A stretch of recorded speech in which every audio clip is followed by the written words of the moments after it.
విషయాలు మాట్లాడుకుంటున్నప్పుడు మోహన్ లాల్ గారిని మాత్రం మర్చిపోకూడదు డెఫినెట్లీ.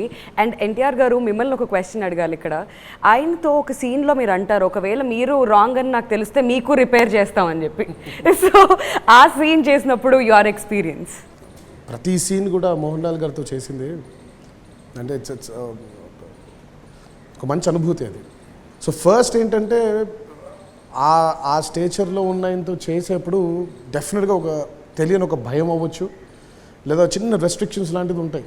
బట్ ఎప్పుడైతే ఆయనతో ఫస్ట్ టైం అంటే నేను లేను ఆ రోజు షూటింగ్లో, సో చిన్న బిఫోర్ 1980s ఎపిసోడ్స్ చేస్తున్నారు ఇక్కడ. సో ఆయన్ని కలవడానికి వచ్చాను. సో వచ్చినప్పుడు కూర్చొని మాట్లాడిన 10 నిమిషాలు కూడా చాలా కంఫర్టబుల్గా ఫీల్ అయిన ఆయనతో చేయడం. ఐ మీన్ ఆ ఐస్ బ్రేక్ చేయగలిగారు ఆయన. సో దట్ ఈస్ అంటే ఐ మీన్ అంత స్టేచర్లో ఉండే ఆయన is invited me into his in to that comfort zone. So ఎప్పుడైతే ఆయన ఇన్వైట్ చేశారో నాకు వెళ్ళడం ఈజీగా ఉండింది. బికాస్ ఎందుకంటే ఇప్పుడు నేను అడగాలి.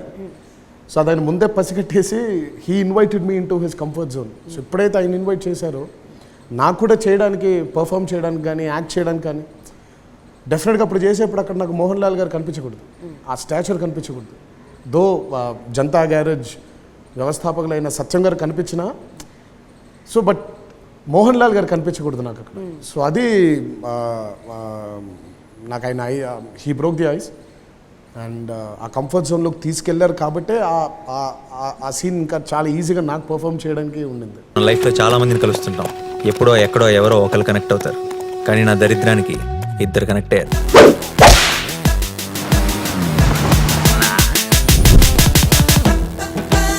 ఈ స్మైల్ చాలా బాగుంది, నిజం అనుకోవద్దు, అబద్ధమే. బానే ట్రై చేస్తున్నావు. I love you. జోక్ చేయకు. ఏంటి నన్ను ఫాలో అవుతున్నావా? నువ్వే స్కూటీ పాడైపోయిందని అబద్ధం చెప్పి నన్ను ఫాలో అవుతున్నావేమో అని నా